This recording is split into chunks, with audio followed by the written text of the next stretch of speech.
Yeah, there is. We're expecting one to hit us tomorrow and Tuesday, and they're saying up to 15 inches.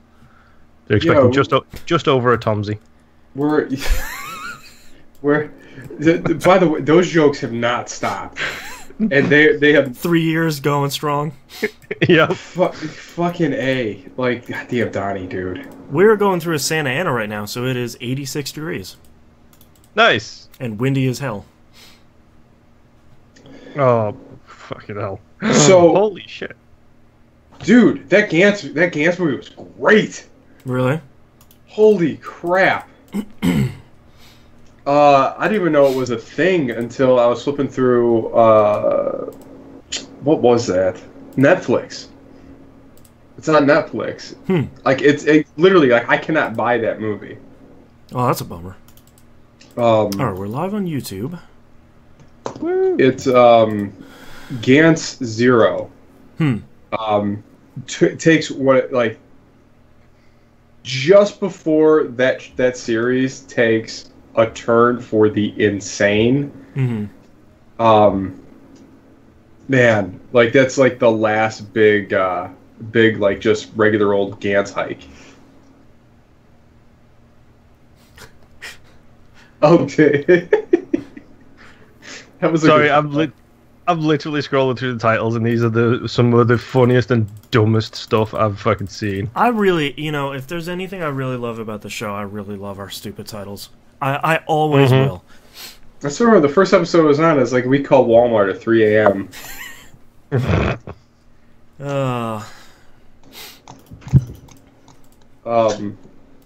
But no, I don't know. Did you read that review that I put up there of that? No, I haven't been on Letterboxd lately. So, I really need to get into Berserk, don't I, at some point? I think you'd like it. It's good.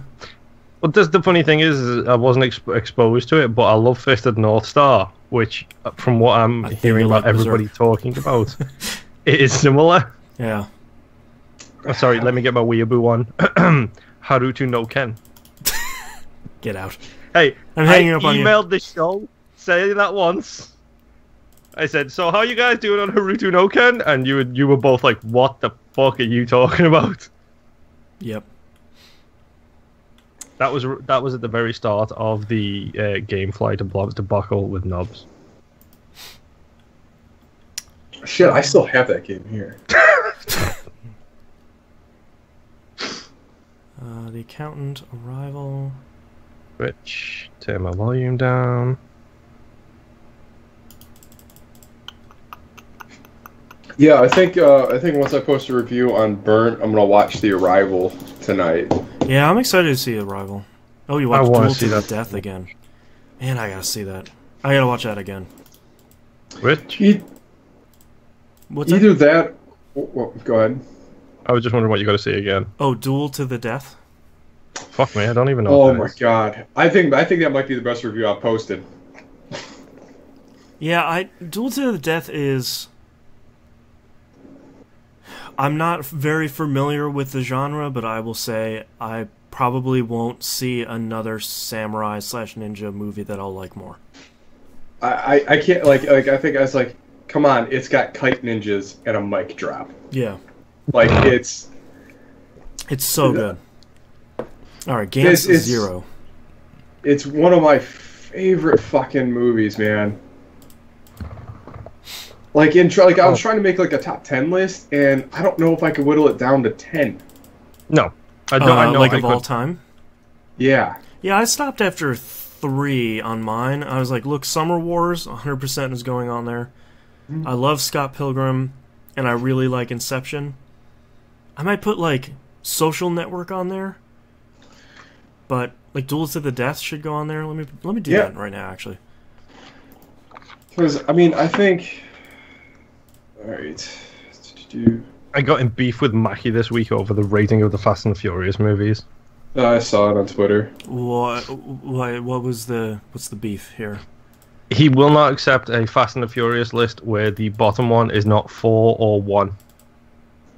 I've only seen, I think, 1. I saw one. I know that for sure. I don't think I've seen any of the other ones. What do you mean, like being the worst ones? 4 or yes, the worst one is either 4 or 1. I put 2 at the bottom of my list. Really? Mm-hmm. Dude, without 2, you don't have Ludacris. I'm sorry, you can't put that at the bottom. 100% you can't. Without 1, you don't have a franchise. You cannot put that at the bottom. No, I would say I think 4 is the legitimate one. Because that's when that really took off. Like that when that story arc took off was that. All 3 those first 3 are all disjointed from each other. But 4 is really where that starts. Yeah, 4 is where they got their shit together. Hi, Sacred. But he also said that anyone where 5 is not the top of the list is not acceptable either, and I put 6 as number 1. Because as I was trying to explain to him, my mood fluctuates. Like, if I'm in the mood for a bad movie, then 2 beats 4 without a shadow of a doubt. But if I'm in the mood for a villain, 6 beats 5 because the bad guy in 6 is fucking incredible. I am just so surprised that there is 8. No, I understand that. I'm surprised that there is such a level of passion surrounding this series. Well, I'm rewatching them because Giant Bomb's doing the film on 40s, and Dan Reichert, of all fucking people, has never seen a single Fast and Furious movie. Shocking. That is 100% his series kind of thing. Yeah. So him, Alex, and Vinny are watching them. So I'm putting them on in the background and listening to their commentary as it's on. Right. Well, it's one of those things where it's like the thing that they do so well is every movie is so different. Like, every movie has got a different plot line, a different arc, a different story. 1 is like the introduction. 2 is about taking it to the next level. 3 is about a completely different style of driving and different country. 4 is intrigue and trying to arrest people. 5 is a heist movie. 6 is a hunting movie. 7 is a revenge movie. It's like they're all different genres kind of thing. I think that's a bit of a stretch. Hey, there's Sacred Herb and Almighty Tooth. I don't know. Like, I really think I think 1 is very much a product of its time. I mean, it cannot get around its fact as much as 2 is. I think 3 is just a very unique movie in that franchise. Is that Tokyo Drift? Yes. Okay. 3 is probably like one which is shockingly good for a movie that was dismissed by everybody. I've always heard it's really good. Everybody was like, it doesn't have Diesel, it doesn't have Walker, we don't care. It didn't such matter. A crazy statement. This movie doesn't have Vin Diesel in it. I don't care. Vincent Diesel? Yep, but 3 introduces Han, which, again, I'll say it again, like, there's no way they planned it to go the way it went, how all those movies tied together, but the fact that technically in the timeline before 7 came out, Tokyo Drift was the last chronological movie. Yeah.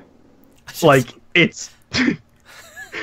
the stuff they've done to make it work is ridiculous. Like, you need to watch some Boston. Yeah, it's genius.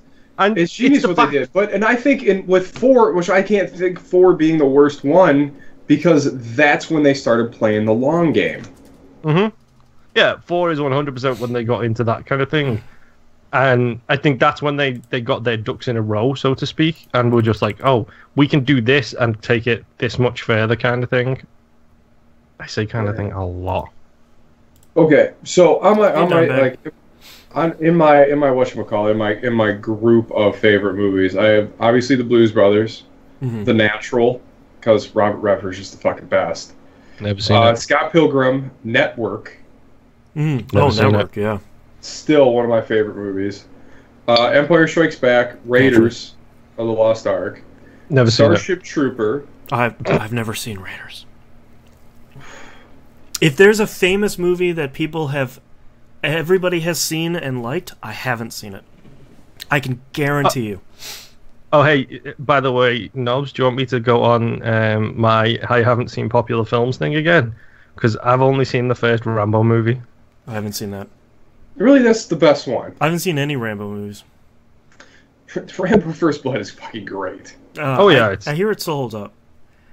So I got Starship Trooper, The Raid 2, which is, I think, hands down the best action flick I have ever seen. I still like Starship Troopers. I do too. It's not great. I'm doing my part. But I like it. Would you like to know more? Yeah. Evil Dead 2, Back to the Future, and Duel to the Death. I haven't seen Back to the Future in a long time. Back to the Future.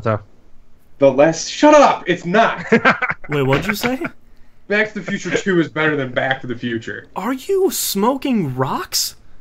Yes, in my vape. Good. How? No, there is no way. I liked Back to the Future 3 a lot, and I will admit 1 is the best.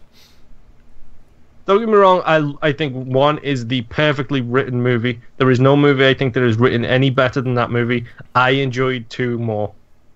Almighty Tooth in chat says I haven't seen Jaws. I haven't seen Jaws either. Fuck! I've seen the first one. What? That's why I started a Letterboxd account. Because I need to start watching these movies and then say, I'm so sorry I've never seen this thing before. It's really good. You were right all along. I have watched Jaws every July 4th for as long as I can fucking remember. Shouldn't that be Independence Day? No. Jaws is the July 4th movie. Independence Day. You might want to go back and watch, except for the... Dude, I still fucking love that movie. The president's speech at the end, I still think is really great. The rest of it, I don't know, bro. We will not go quietly into the night. Oh, well, dude, Bill Pullman knocked that out of the park. Yeah, everything else, I don't... Also, whatever happened with that actor that's in the beginning of that movie with that super gravelly voice? He died in that movie, didn't he? No. Probably everybody died in that movie. He died years ago. Did he? I feel like I didn't see him in anything after that. He's always a really good... He was always that gruff coach and a lot of stuff. Oh, yeah. Damn, really? Lock, Stock is 10 times better than Snatch? No. I will disagree with you on that. I would put both of those on the same level. I wouldn't want to... That's so. I'm sorry. I think Guy Ritchie's best movie is fucking Rock and Roller. I think... I love that movie. My wife refused to finish watching that. I think his best movie is Layer Cake.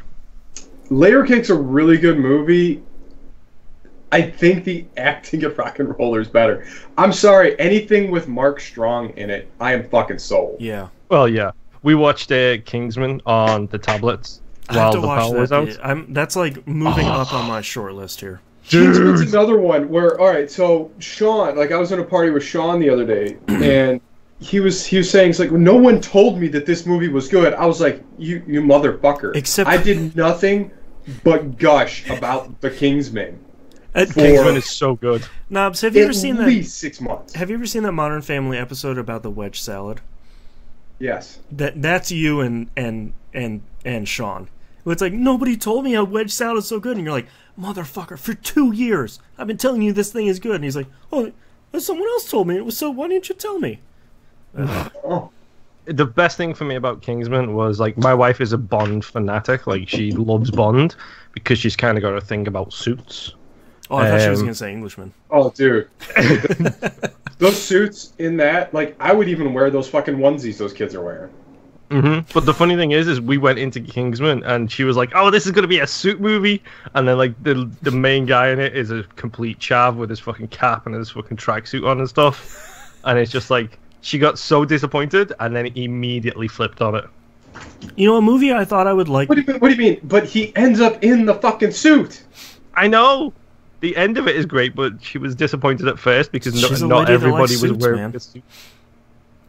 Like 90% of the movie follows Colin Firth around dressed to the fucking nines. And that's also got Mark Strong in it, who does fucking incredible in that. Dude, I just rewatched The Imitation Game again, and man, Mark Strong's fucking great. I haven't seen that. Is it good? It is. It's really good. Wait, which movie? Mm-hmm. The Imitation Game. Oh, okay. Except for Snatch. not real big Keira Knightley fan. No. I love Keira Knightley. It's terrible to say so, but I don't think I've seen a movie in it with her in it that's bad, other than Phantom Menace. What? She's not in the Phantom Menace. She is. Who is she in the Phantom Menace? Very first scene with Queen Amidala. She is one of Queen Amidala's decoys. Whatever. So the actor I thought I was thinking of is Harvey Fierstein. Yeah. He's got the little dog in Independence Day. He does. He's like the boss of the news pool. Ma, just go to the house in the country. Don't ask me why, just go. I love that dude's voice. He's unfortunately in Mrs. Doubtfire. Oh, jeez. Dimebag, neither of us have seen any of the John Wick movies. How? What? Oh, here's another movie I need to watch again, is Death to Smoochie. Death to Smoochie's fucking great. Death to Smoochie is probably one of the most underrated black comedies. That movie's great, and everybody hates it. And I don't care, because it's funny. Even though it has Robin Williams in it, which is like a big black mark. Thank you, Ian, for having my back in the YouTube chat. For what? Having your back for what? You guys. I'm not so sure that's a big get for you. Keira Knightley. No, you guys care way more about Star Wars Episode 1 than I think anybody the worst else thing does. Is, like, my wife had never seen 1, 2, or 3, and she's got this thing where she'll watch a series of movies and she will remember, like, the smallest snippets of it. So before Episode 7 came out, we sat down and watched the all 6 Star Wars movies, and literally we were watching 2 a day, and we made it to like day 3, halfway through. What is it? Clone Wars, the last one? No, Clone Wars is, I don't fucking know. Whatever. Revenge of the Sith. Not the Younglings. Shit. Yes, we made it halfway through that, and literally we were about fucking 4 pitchers of margaritas in, and we were both like, "Fuck this." Did you watch it in numerical order, or did you watch in machete order? We watched it in numerical. I suggested machete, but she just wanted to go for a nice simple one. I would almost have somebody watch machete nowadays. Yeah, I think it's do a good, 4, 5, 6, order. then 1, 2, 3. But yeah, we watched them and fucking. It was hilarious because I think a common phrase around this household, even to this day, is "I don't like sand."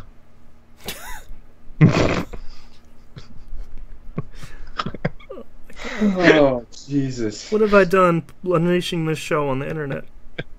Why? I'm so sorry, humanity. No, but, alright, so neither one of you guys have seen John Wick? Not yet. Nope. Shortly. I'm gonna try and watch it this week. And I cannot... Boston, how have you not stumbled across Raiders at some point? Yeah, so that's my biggest thing is a lot of these movies, like, I haven't seen Alien or Aliens. Like, how have I not run across it at some point? Hold on. Neither is Tomsy. I think we sent Tomsy those movies and he still hasn't watched them. I think it's because we never had HBO or Cinemax or anything growing up. Tomsy's got to be doing it as a troll now, I think. Oh, no, he told you it was a troll. That's why it's hilarious. Yeah. Oh, man. That's nice. Thanks for that, Dime. Yeah, so that's part of the reason why I started that Letterboxd account. It's like, I have to see some movies. Like, I was going through like top movies of the past couple decades and just saying, like, all right, I haven't seen that. Add that to the watch list. Like, start banging stuff out. What other seminal movies have you really missed? I mean, you finally caught up on the Avengers. Do you ever watch Doctor Strange yet? Yeah, we talked about it like 2 weeks ago or so. Doctor Strange was good. I liked it. Okay. I just finished Jessica Jones. Yes. That was really good. I think it edges out Daredevil by a little bit, but they're such each one of them are such different stories that we're talking I'm season 1 Daredevil. Yeah, season 1 Daredevil. Yeah. I'm going in order. So next is Daredevil season 2, then Luke Cage. Okay, I agree with you on edges out season 1 of Daredevil. I restarted Daredevil season 2 before the power went out. And I think I'm like 2 or 3 episodes in, something like that. But I'm glad I managed to get ahead of you on Jessica Jones, because otherwise I'd be so far behind right now. Yeah. Jessica Jones was so much better than I was anticipating. Have you been reading any of the vitriol about the Iron Fist so far? Yeah. Oh, no. So here's my problem with that shit going on right now, is they've only watched 6 episodes. Yeah, that was my thing. Is like I feel like I really like the Marvel stuff because I'm in it for the longer run. I could see how Iron Fist could potentially be weak. I see that some reviewers are saying the acting is subpar, which I don't know anything about because it's not out yet. I can understand that, but I don't know. Some of that's frustrating because, I think the Netflix CEO likened them releasing a season at a time to like an album, where if you listen to half an album, that's fine, but you can't fucking review an entire album off half the songs. Yeah, and I appreciate that a lot of them are coming out and saying like these are our impressions for the first 6 episodes, and it's a little rough. I mean, that'd be like trying to review Antichrist Superstar without hearing Reflected God. Yeah. What? Like, the best song on the album's in the back. Yeah. I thought I'd lean into the Willy Wonka hair comment a little bit more. There you go. No, yeah, so I have a huge problem with a lot of these negative reviews that I've been reading about this. I was like, you know what? I'm not really much of a fanboy, but they would have to do something so egregious with that character for me not to enjoy that show. Like, out of curiosity, though, do you think this is possibly the turnaround where it always happens, like, if you continuously put out hot shit, which Marvel has done with the TV shows, I think. What do you mean, hot shit? Real good stuff. No, really good stuff. Oh, the bar is way high. Yeah. Yeah, that's what Absolutely. I'm saying, is I think, is this one of those things where you've hit that point where, because they've been so good for so long, even a step down to great instead of amazing is getting treated like it's a steaming pile of garbage because it's not that high. Here's the thing that where I have a problem. It's like, granted, like Daredevil Season 1 had its ebb and flows. Yeah. Jessica Jones had its ebb and flows. And I think if you only saw 6 episodes of Jessica Jones, you'd be like, what the fuck? Yeah, this thing isn't going anywhere. Oh yeah, Jessica Jones, it does feel like it spins its wheel at times, but I think that does a good build-up of the actual characters. Yeah. It's a one-person versus one-person show. Right. I think if you see that in half of in any one of those seasons, you would have a horrible impression of all 3 of those shows. Yeah. Even Daredevil Season 2. Especially, more specifically, Season 2 of Daredevil, you would have a problem with it. The thing that really concerns me from a reviewer's standpoint about Iron Fist, I know there's some people that are saying, like, well, the writing's not very good. That's fine. It's some comic book stuff isn't going to be super great. I don't think it's going to be, bottom of the barrel, C movie quality. But the thing that really concerns me is I've seen a couple of outlets writing saying that the acting isn't really great. Yeah. That's the part that concerns me. The storyline being weak, that's fine. It's only halfway. The directing being weak. There's a new director every episode. That's fine. But the thing that kills me most is they keep going back to this whole whitewashing thing as their biggest critique of it. Danny Rand is a white dude. Yeah. Sorry. Yeah, I can appreciate there being an outcry for saying, one, we're sick of, faux mysticism in Marvel stuff. Sure, that's been a Marvel staple for the last 50 years. It's just, it's magic from the East.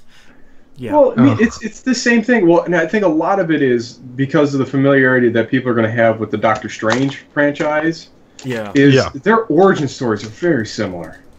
Yeah. I mean, that was Marvel for a really long time. Embrace the bad with the good kind of thing. I don't know. I mean, like, I think if they really wanted to push the envelope, they should have went with Moon Knight. But you can't have a psychotic Muslim on TV right now. Yeah, no. Yeah, no, they're doing something with him at some point, right? They've been putting essentially it's like a Muslim Batman who's got split personalities. Yeah, so I thought they were doing something with him. Let me look it up here. But that has been. Go ahead. So that has been rumored for a long time. Oh, I was thinking of Cloak and Dagger. Sorry. Cloak and Dagger be interesting. The Freeform is coming out with one in 2018. It's on ABC, I think. Freeform. It's not a Netflix one. Oh, okay. I don't know what that is. Freeform was ABC Family? Oh, right. All that. Something like that?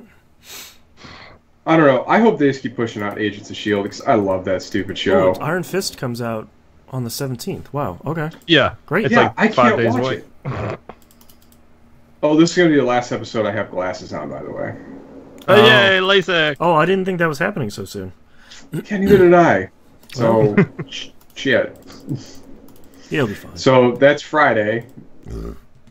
Then they're So doing... get ready for Knobs to be facing the other way next week. Yeah.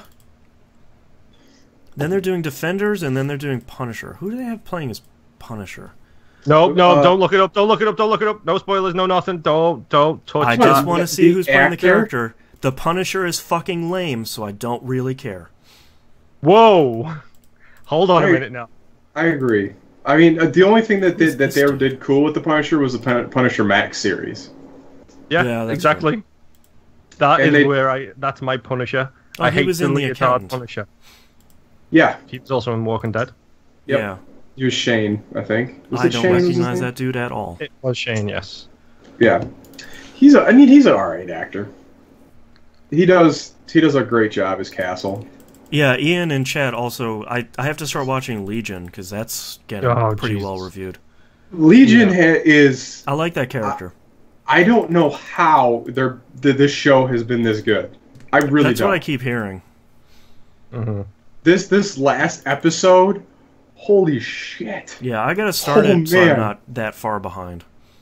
Like, not this week, but possibly next week pre-show, everybody who shows up, what I'd like to do is have everybody who shows up throw out their quote-unquote seminal movies and see how close me and Boston line up in the we haven't seen that. Yeah, it's gonna be pretty close. I Knobs, you should put a rag over your eyes like Neo in Matrix. I The blind samurai. Yep. I'll find the darkest pair of sunglasses I could possibly wear. Yeah. I'll get those big old man ones, like they go all the way over the eyes. Get some Bret the Hitman Hart ones. Oh, God. Oh, jeez. All right. I get the Macho Man glasses. Ooh, yeah. Ooh, yeah. I was wondering if that was deliberate or not. It was not, but... Yeah, but hey, it happens. All right. You guys ready to kick this thing off? Yeah, Ian Cost says, Planes, Trains, Automobiles, please say you've watched this. Of course. Nope. You should watch it. Yeah. I bet it still holds up. Yeah, it does. So does The Great Outdoors. The Great Outdoors is still great. Yeah. I think it could have been Ian asked about Young Frankenstein. That's a no on that one as well. No, I haven't seen that. Fuck! What? I know. That's a huge black spot. All right, so I have seen more movies with a live orchestra of these movies than you guys have seen. I know. Yep. Back to the Future, Young Frankenstein, Nosferatu, in the Raiders of the Lost Ark. Nosferatu, haven't seen that either. I think I've seen Nosferatu. I've seen Elephant Man. That's a great one. I haven't seen that either. Elephant Man is so good. Elephant Man is heartbreaking. Boston, I think you would really like Metropolis, like the silent movie Metropolis. It is. I've always meant to watch it. Yeah. It is an investment of time. Like, it is really hard to. How long is it? It's like 2 and change. Okay. And it's a silent. I mean, that movie's. It's an adventure. Oh my god. Yes. I can't believe you haven't seen it.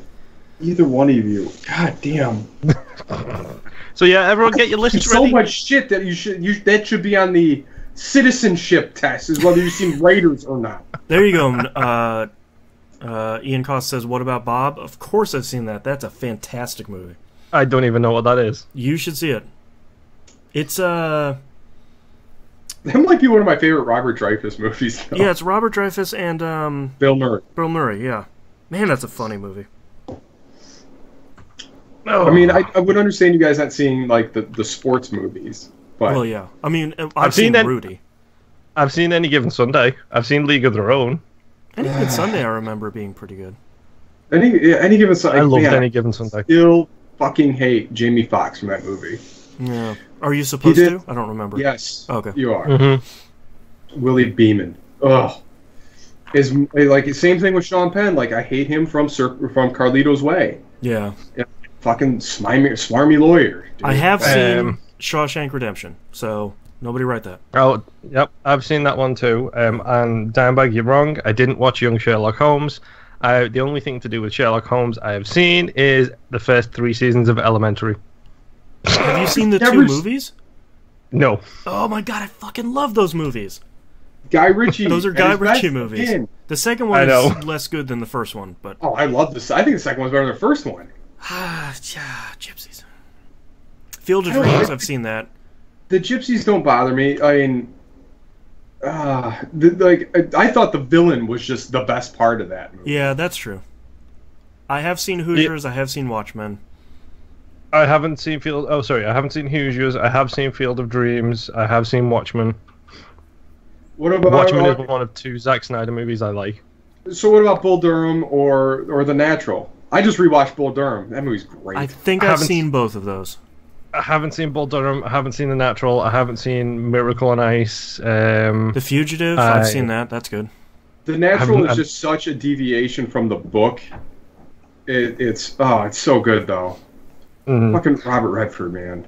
Bring Color of Money. Have you not seen Color of Money? No. You played pool. Have you seen The Hustler? Nope.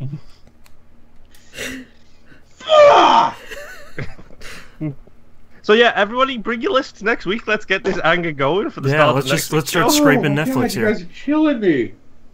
Yeah, seriously, guys, make a list. Pool, fats. What? God. Moon, just hit up IMDb's top 250 and start working.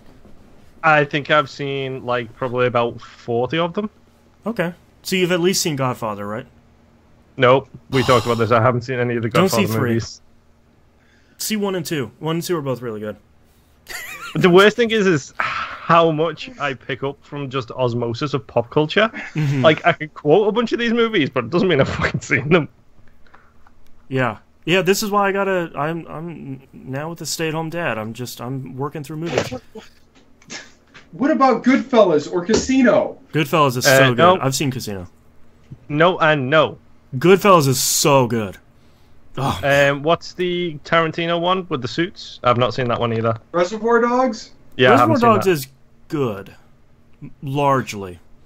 What about Fargo? Have you seen Fargo? Nope. No. I don't know. That's a shameful spot that I haven't seen Fargo. I know I don't know Fargo. Ian's complaining about something to do with Paul Heyman in the YouTube chat, which unfortunately scrolled too fast for me to see. I've seen Paul Heyman's best movie, Rollerball 2000. You've seen that, of all things. Yes. Yes, I have. Wait. The one that just came out with LL Cool J in it? Yes. You've seen that? Have you seen the original one with James Caan? I saw it when I was very young because my dad loved that movie. That's why I went to see 2000 in a theater. I'll be right back. What about the Longest Yard with Burt Reynolds? I've seen the Adam Stiller version. Oh God, dude! Did you watch the Vinnie Jones version with I think I've seen the original. Machine? I've seen Mean Machine, yes. It's the same movie, but it's football, like American football. I know. And it came out before that! How do you... Oh! We're gonna give Knobs an aneurysm here. Oh, it's good. Oh, sorry. Ian corrected himself. It was Paul Newman, not Paul Heyman. I don't know who Paul Newman is. The salad guy. You should know Paul Newman because I got a giant hand-drawn picture of him on my wall. I always wondered who that was. I thought it was your uncle. What? It says his name right underneath it. I don't know. Comma, the Ranch King. He's from Shaker, Ohio. So, like, a bunch of people? The Miz? Fuck this. He's not famous. Dean Martin is fucking famous. He's from Steubenville. The Miz. They're not even on the same planet. Miz doesn't know what planet he's on. Oh my god. Anyway. Now that we've gotten ourselves excited, we'll take part 2 of this next week, but we gotta get started because it's almost 3:00. I have so much editing to do tonight. All right, you guys ready? Well, my computer didn't fix itself. Like, holy shit! It's 6:00. Yes. Yep. Yes. Okay. Daylight saving time. Mm-hmm. So bright. All right, you guys ready? I gotta get chat up. Hold on, sorry. Knobs is disappointed but ready. I'm not disappointed. I'm borderline angry.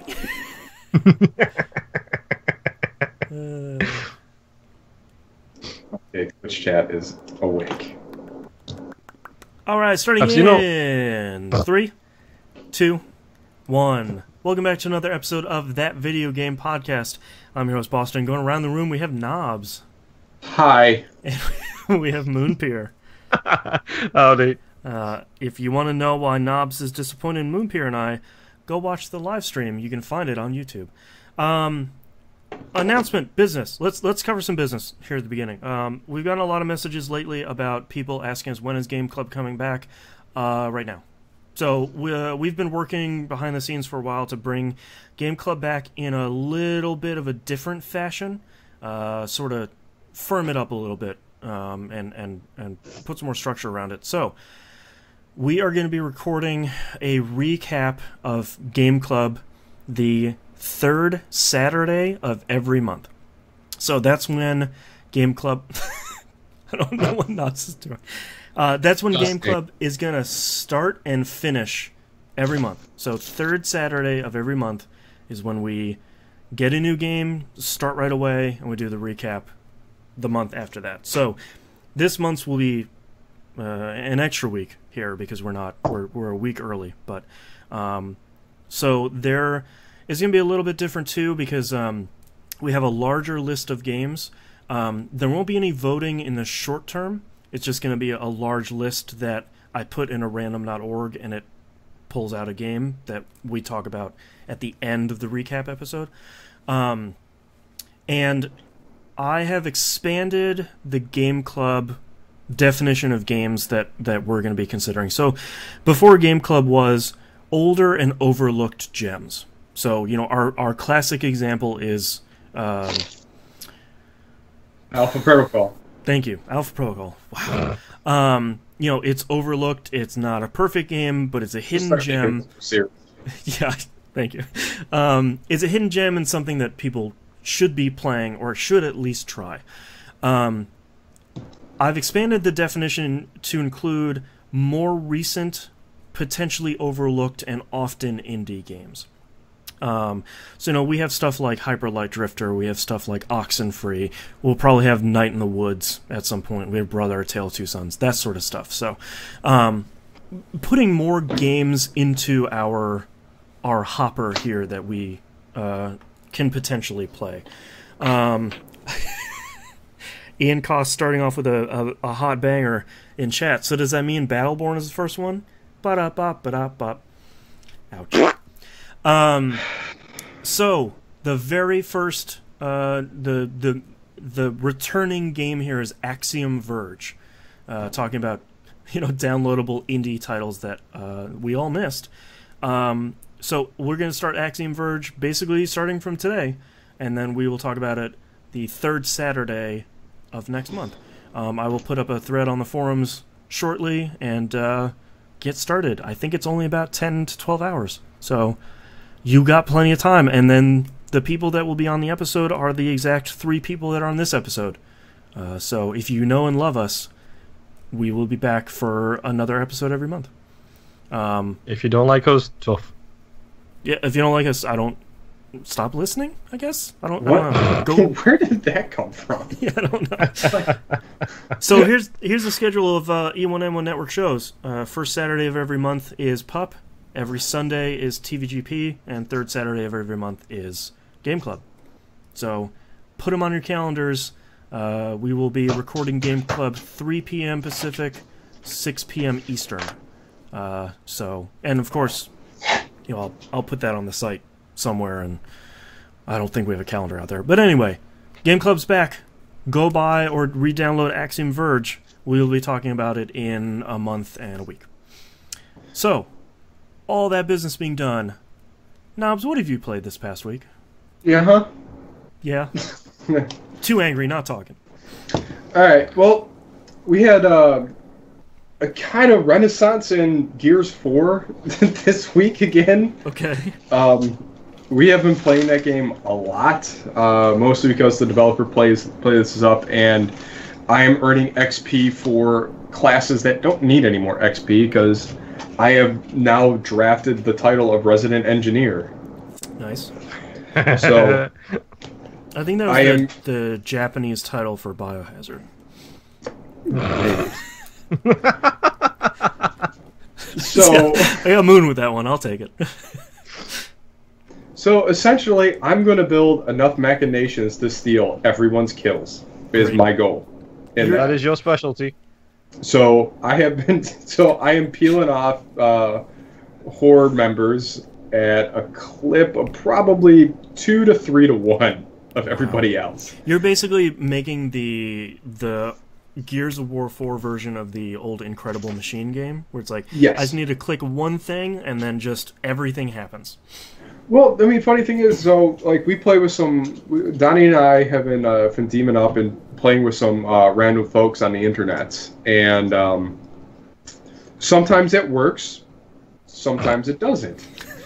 A couple of times, Donnie and I were stuck at wave 21, 22, where I'm able to get the fabricator up to level at least 2 or 3, where my sentries are far more effective at laying waste to everything. Mm. And then once they realize that their kill counts go way down, they just start quitting. Like, you could just sit back and rake in that sweet experience, but yeah, for free with very little threat. I mean, we're playing on hardcore. It's the one time you don't have to do anything like you want to do in most matches. Randos. Yeah. So instead of taking your easy 50, you're going to leave Donnie and I with a miserable 49.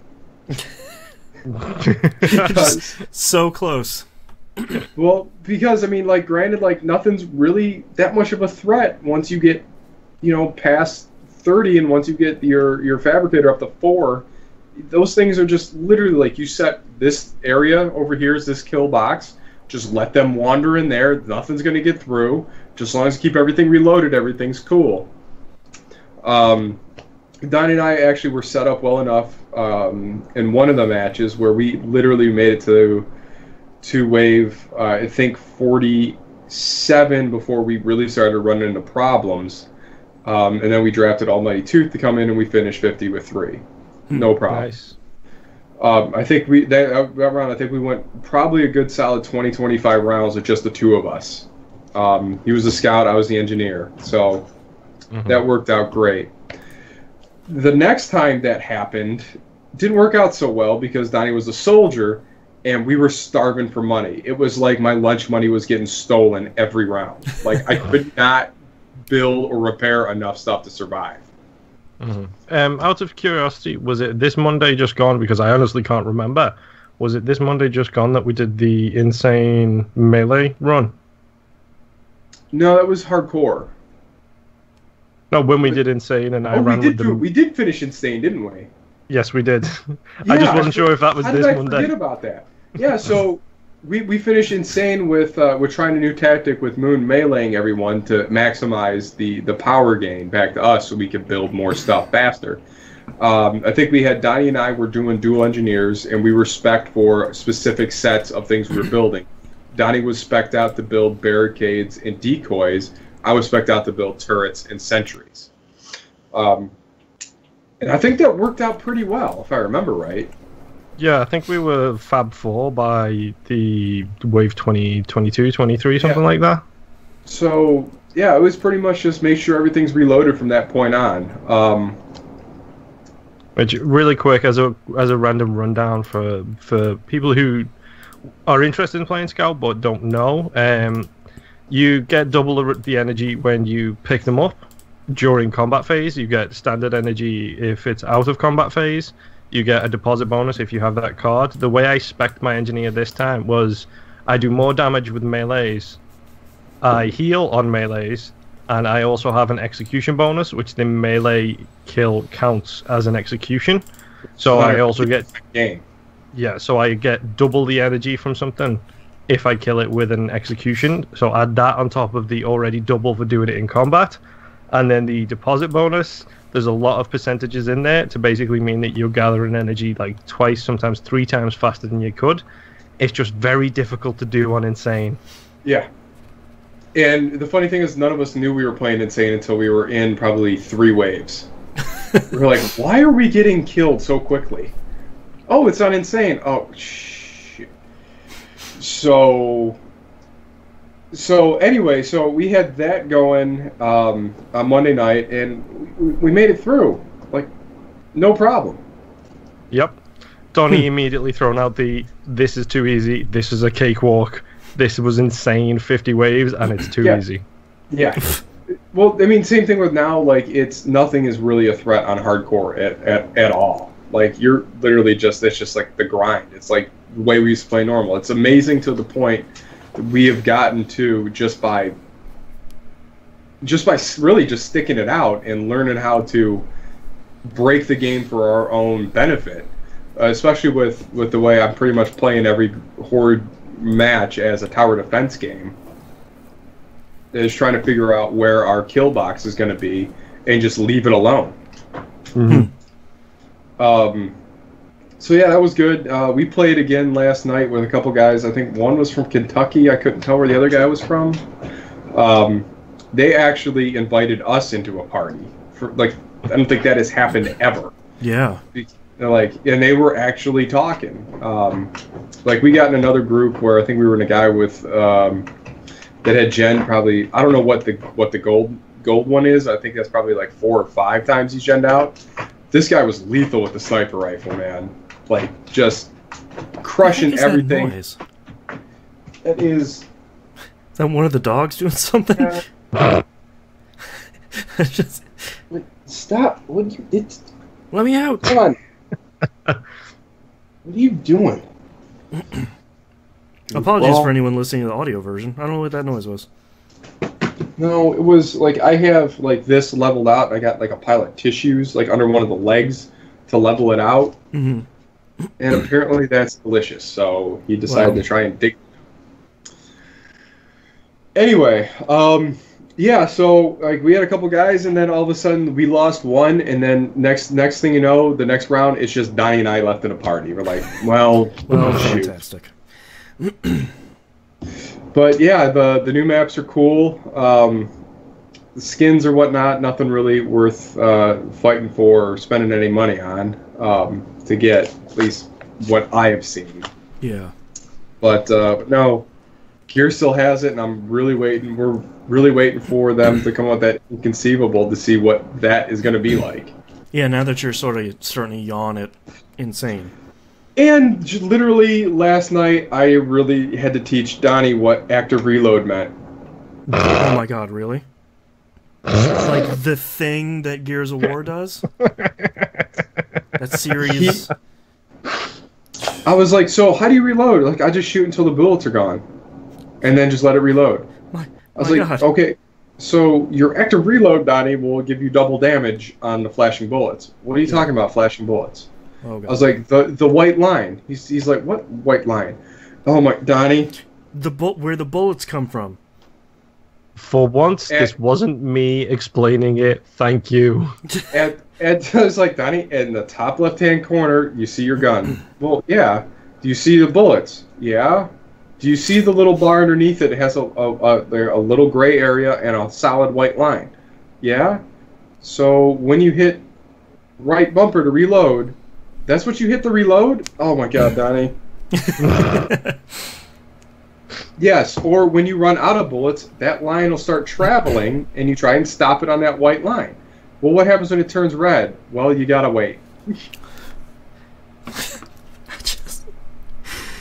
So that was a while.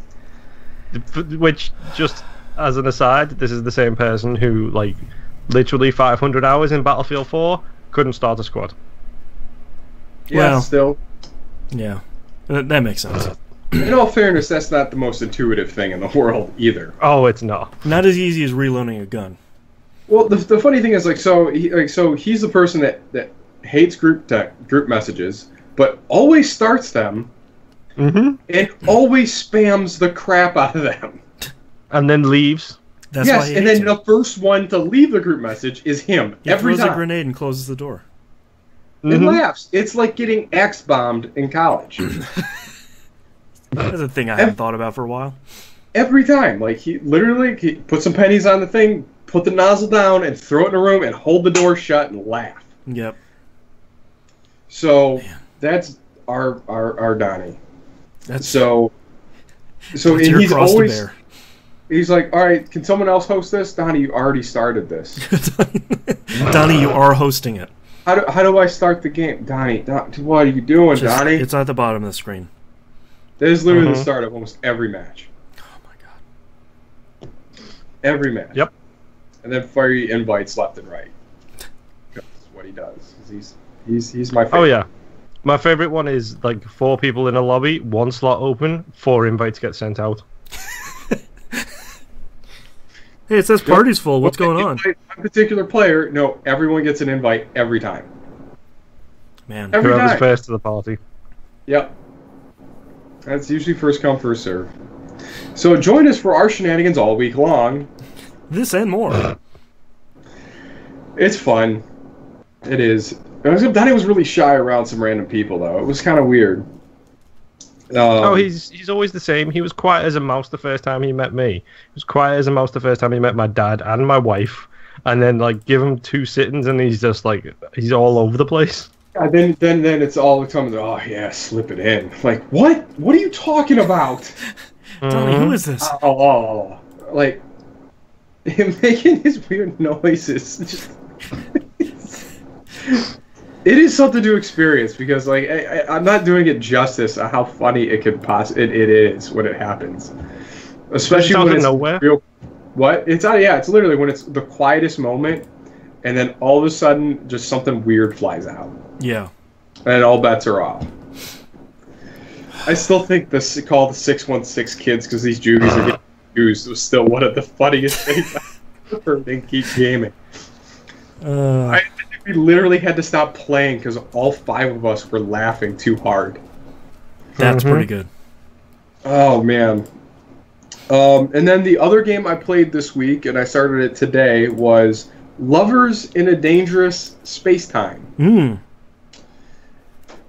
Man, I could see how this game could ruin friendships in probably a very fun way. Marriages too. What? Marriages too. Oh, I could imagine that. I think it is too much for 2 people to handle. Let alone way too much for a single person to handle, even with a companion pet. Do you think that's part of the game, though? Because I feel like some of these competitive, like co-op competitive games that are coming out of the indie scene over the last, let's say, year and a half, it seems like failure is the goalpost in a sort of a fun way, but you're not supposed to win. So you're supposed to sneak on by, like, just by the hair on your chin kind of thing. Yeah. I don't know, but this game is too much. It's too pretty, and the music is too good. I mean, it's really good. I like the art style. The gameplay mechanics remind me a lot of playing Subterranean back in the Genesis, where you move to a spot, plant, turn, and shoot. a lot With like two people, it's move to a spot, keep moving, while the other person is running around like a crazy person to hit the different turrets. Well, so the way I've been playing it, because I've been playing it by myself, because I'm just a lonely soul. I've been playing it by myself, all alone, lonely over here. I'm crying into my coffee, eating donuts. You know, a regular Sunday. So. So anyway, so you get your character, which I pick like, I think his name's like Lover New, and then I have my raccoon, Ryman. So I have a raccoon running around my little gumball ship, just all over the place. So it's literally you hold Y and you drag him over. You pick which part of the ship you want to operate. I recommend you put your companion or pet in charge of the shield, because that makes things a lot easier to handle this. Oh, yeah. So I just kind of go to my pilot seat in the middle of the ship, and I move everything around, and then I run to the spots, and I shoot stuff.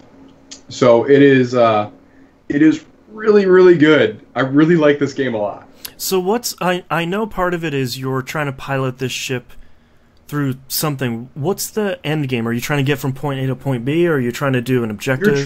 You're trying to rescue lover rabbits, I'm guessing what they are. Okay, sure, that makes sense. So you're trying to rescue these rabbits to bring love back in the world, and the loveless anti-love, or whatever the thing was called. It got real weird. Yeah, it sounds like it. The text is like, are you kidding me? Like, I'm not going to pay attention to any of this from now on, because it is too weird. Yeah, the intro is so saccharine sweet. It's just like, oh, the universe was in harmony and everything, and then anti-love, rainbows, and everyone hugging, and cool. So it's Katamari's story. The broken heart in the middle of the thing, the love reactor. All right, that's pretty good. And your love pumps get spread out over the cosmos. Also known as the plot of Toe Jam and Earl. Oh man, love pumps. Love bumps. It's my favorite 80s hair metal song. Oh, man. Oh, man. Brought to you by Winger. So anyway, so you're running around this ship, and at first it is overwhelming because you have all these ladders and it's not real direct lines to any part of the ship. So you're trying to do this, and then you're finding augmented gems. And from what I can tell, there are 3 types of gems. There's I'm not sure. We've only played like the first couple of levels. Okay, well, I think I'm on the 4th stage in the first constellation. Of the 4 that you go find the love pumps in. So you have, I think the purple one or the pink one is a rapid fire, so everything shoots faster. Then you have the ion gem, which is like laser beams and whatnot. So you got these little rail cannons that just shoot through everything, which is really cool. And then you have a metallic augmentation to it. So instead of you shooting something, you shoot like a big like wrecking ball style spike thing, and you swing the thing around all over the place. The other things are you can upgrade your boosters and your kind of a super. You have this little like trash can thing that just circles the ship that does kind of an AoE attack. So your baseline one is it just has like a random shoot that almost covers 3/4 of the ship in one turn as it going. So you kind of got to run over, time it up to whatever asteroid field or horde of enemies are in front of you. So then I just started finding these presents. Like, what are these presents? I just started throwing them on randomly. So now that I've upgraded to, I can put 2 gems in things. So now my little disc ball thing that shoots out there now has a press and release laser blast. Oh, jeez. Yep. I haven't done the combination of the other ones either yet. But now I have my ship has a big saw that just wings around the thing about 3 times. Which is really fun. And now I put the metal attachment to my rocket boosters, and now I'm dropping little mines behind me the whole time. Yeah. This sounds super cool. It gets a little hectic, like, because all of the stations Nobs was talking about, like, there's 4 guns on it, north, south, east, west. But the problem is you can only use them when you are standing at the station corresponding to that specific thing. So it's literally, there's threat coming from this side, you need to run over that side, deal with it, and then all of a sudden there's a threat on the other side, so you need to disengage from that station. Over there. Exactly, and like Nob said, there's no direct lines, so you've got to go up and then across and then down, or you know. Yeah, you got to jump over this little thing to get into this one, and it's pandemonium. But again, like you'd almost need an AI character in charge of one thing, which is why I've always put my raccoon on the shields, because he's going to put it where the most danger's coming at you, regardless of holding it down. He's good. Right? No, he's the one giving you the best. Yeah. Like your best chance of survival, and trying to do that with another person, I don't know how that would work, because loudly, very loudly. Yeah, go. Mm-hmm. There was a moment when me and my wife were playing it where we were very close to death and literally only had to make it to like the end of the level.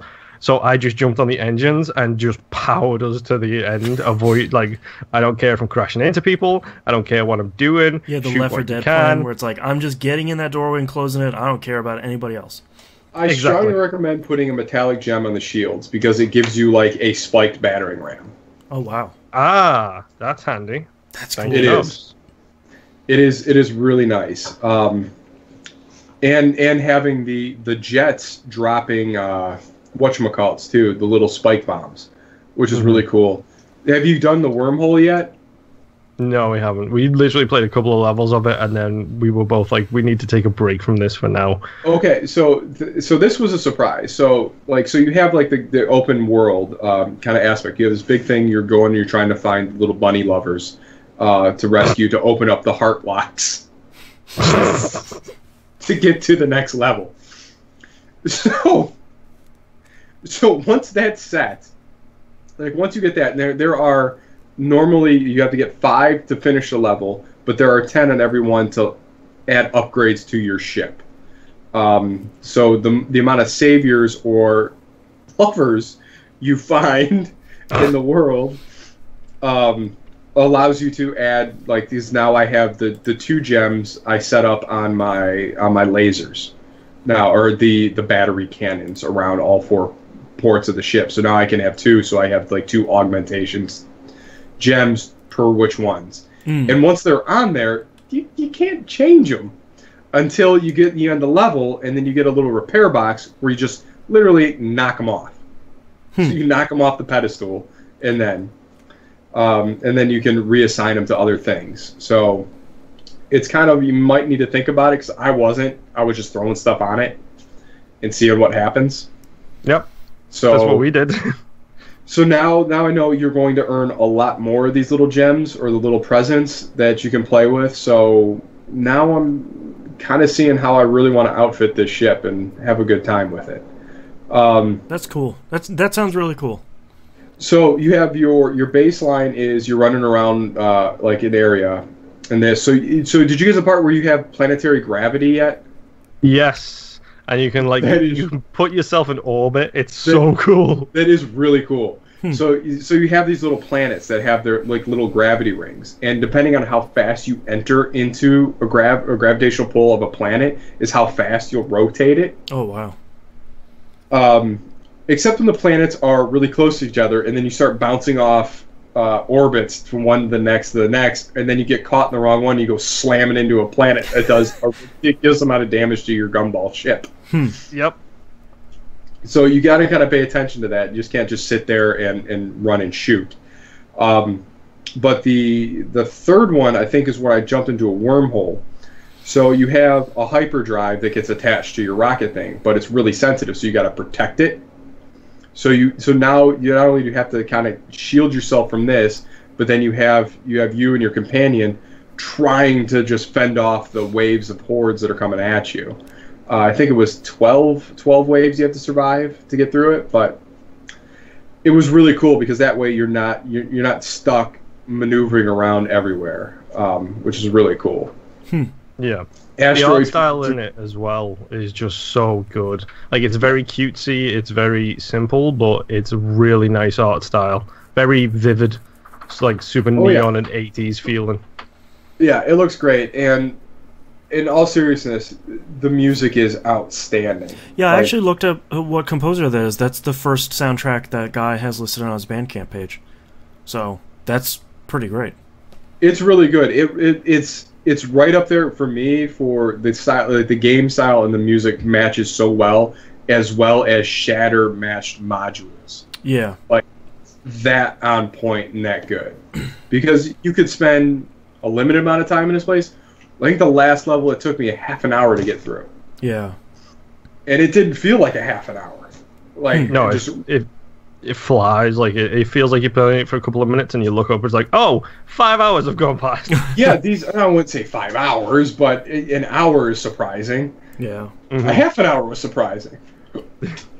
But it's a solid game, and I would really recommend anyone playing that game, because I'm really curious to see where this thing goes from this point up.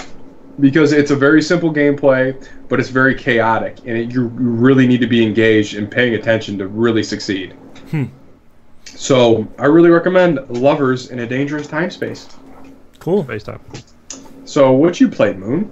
Oh, Moon's up. I have played Diddly Squat. Oh, that's right.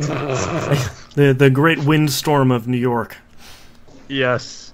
That's a little bit of a fib. I had Monday and Tuesday, so obviously we played Gears for Monday. I had literally about maybe 2 hours with Binding of Isaac, 2 hours with Elite Dangerous, and then my power went out. Boo. And stayed out consistently until last night. So I couldn't use my phone, I couldn't play mobile games, I couldn't do anything. You didn't get one of those little hand chargers to... Yeah. Oh, we were so close to doing it. Yeah. But then we realized that we can't really get signal because our apartment's a basement apartment. So we had to go outside to get like a decent enough signal to do anything. Oh, and it was cold. Yes. It took me I think it was about 10 minutes to load up Animation Throwdown to send a message to Fifth Horseman. It was ridiculous. Jeez. But I mean, this morning I did play a little bit of For Honor. My wife and I, Heiko and Psycho, which is an interesting combination, all played a little bit of competitive For Honor, but not much new to add to that. It was literally about 2 hours, and then we played a bit of Rocket League. Are you saying For Honor or For Honor? For Honor. Should I enunciate my words better? There you go. I think you should. Your country spawned the language. Okay. Then we also happened to play a few rounds of Rocket League, which I find quite an indubitably fun game, even though I have put numerous hundreds of hours into it, although I am not quite good enough as yet, as my wife and that German are still so much better than I. The German. The German. But yeah, it's an unfortunate thing. Like, I literally basically haven't really been able to play anything. I did, in my 2 hours or so of Binding of Isaac, learn some new things. Hey, nice. Which I promptly forgot because then I was just focused on staying warm. Well, yeah. That makes sense. Don't worry, everybody. I'm fine. Clearly. Yeah. I am talking on a podcast. You didn't play any card games or anything? No. We don't have a deck of cards in the house. We didn't have enough light to play board games. I demolished a novel. How do you not own a deck of cards? They will now. I demolished a novel, and then I started the next novel in the series, Wheel of Time. But the funny thing is, I was reading it on an ebook. But it's like one of the first generation Nooks, but the battery life on that thing is, even if you put it on standby, it's like the old school Game Boys where it will turn on and be like, oh, you've still got 75% battery life like 2 years later. Yeah. It's really nice. But yeah, we didn't even play board games. Like, we've got, like, I'm not kidding, like a cupboard full of board games. We didn't get them out because it was literally get under blankets and stay warm because it was Baltic. Jeez. So yeah, I basically played Diddly Squat. Over to you, Boston. I played Yakuza 0. After we finished last week, I finished the chapter I was on with the second character, and that was chapter 4, and I moved over to chapter 5, and it switched back to the first character again, and I was like, oh man, I'm back with him. This has got to be the end, right? So I looked up a walkthrough just to see how many chapters there are. There's 17.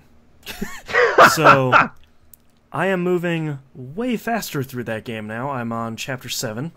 So the cool part about when you switch back to the first character is once the storyline got up and running, it actually unveiled... I genuinely didn't even know this was in the game, but basically you start working for a real estate company, and you start taking over all of the real estate in the area that character is running around. So you can just walk up to a building and buy it, and then go back to your office and start investing in it, assign security to the area and managers, and start collecting money from your real estate investments. And I had to stop doing that because I was starting to get distracted by it.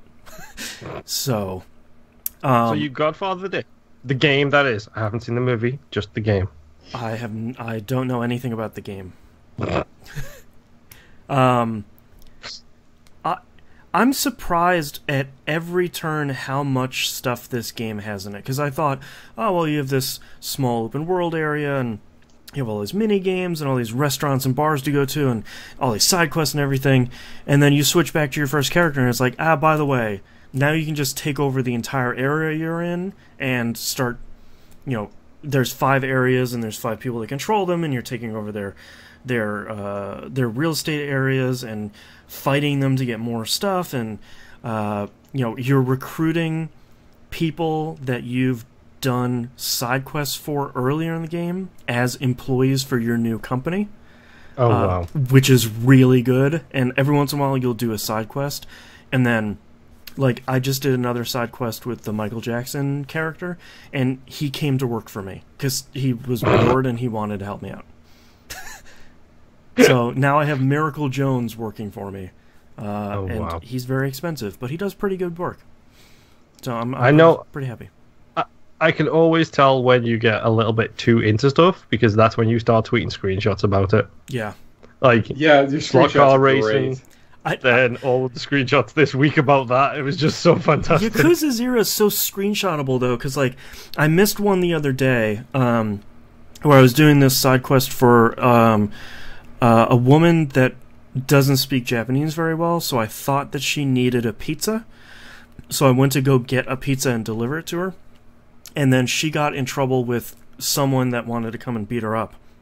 And the line that I missed taking a screenshot of, and I hate that I did, and it really encompasses Yakuza 0, is, she's in trouble because of my pizza, and it's all my fault. And I'm like, come on, Yakuza 0. You just keep getting better. Also, I figured out how to use weapons in that game. Basically, your D-pad switches between your different fighting stances. For the main character, there's kind of a standard one. There's Rush, which is faster, but you don't hurt as much, and you can't knock down tanky enemies. Or there's the last one is called Beast, which is very, very slow moving, very slow punches, but you can pick up nearly anything in the environment and beat the crap out of people. Down on the D-pad, I thought was another stance that I hadn't unlocked yet, until I hit it by accident, and I forgot that I had equipped a swordfish. So that guy came out, and I started hitting people with it. To make things better, though, I didn't realize, so I got the swordfish from the DLC clown. And Yakuza, right, guys? When you hit square, you just smack people with a swordfish. When you hit triangle, it's a charge weapon, and it shoots an energy ball out of it. Straight out of the snout. Sega. Sega makes amazing games. I don't know how how much more I can sell Yakuza than a swordfish that shoots energy balls. And then at the same time, like, I spent most of the day today going through the storyline, and I switched from the first character to the second character again, because there was a big story beat from the first character after, like, a cutscene that was, 20 minutes long, and I fought 2 boss battles. Yakuza 0 is really good. And I don't have a ton of time to finish it before Persona 5 comes out, but I'm going to finish this because I feel like it's gotten... We were talking about this on Pup yesterday. I feel like it's gotten skipped over because as soon as it came out, like Horizon Zero Dawn came out right away, and then Zelda Breath of the Wild, and then we have Mass Effect, and then Persona 5. There's all these games that sort of keep pushing it down on the list. I feel like I want to be one of those Yakuza fans that's like, hey guys, don't forget, Yakuza's still really... It's on sale. Go back, go get it. It's still really good. I did watch someone playing Breath of the Wild at the games. Oh my god, I forgot to show this to you. Oh, when we get to the break, I found something. Okay. So I stopped in with that.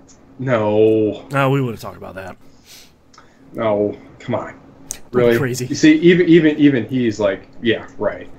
I stopped at that game store, that gamepad that I was talking about maybe a month or two ago.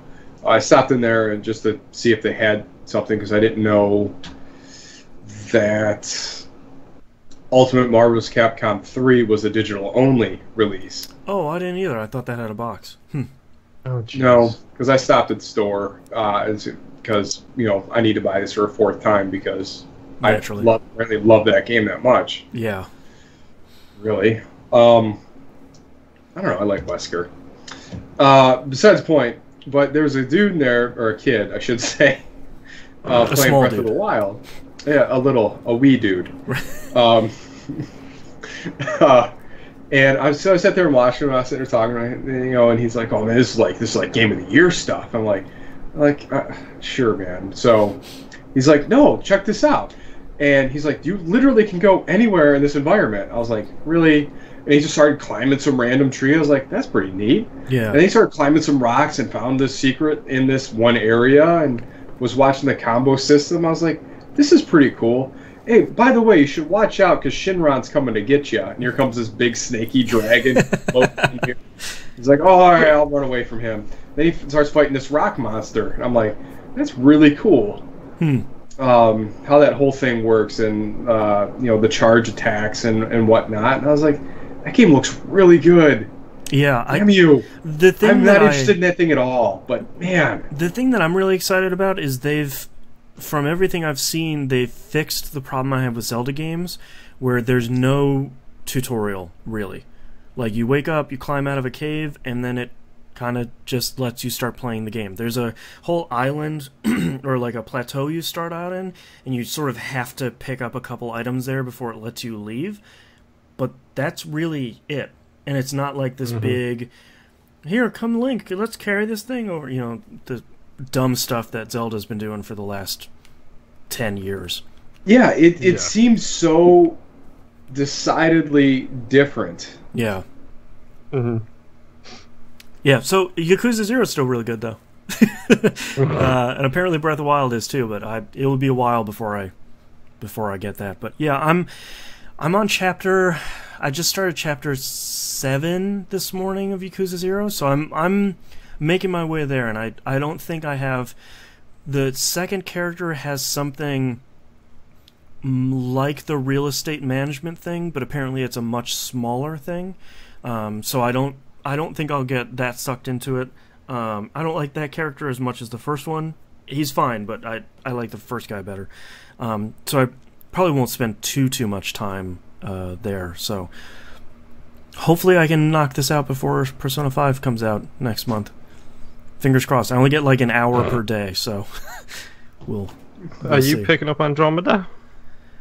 We talked about this before we recorded Pup. I don't have Andromeda pre-ordered because it's not a sure thing in the way that Persona 5 is a sure thing. It's one or the other for me, from a money standpoint. So I think Andromeda will be, will be at the very least good. I'm hoping it'll be great, but I think it'll at least be good. I know that Persona 5 will be great. Yeah. So it's kind of like Mass Effect 1 wasn't a sure thing, but Mass Effect 2... Yeah.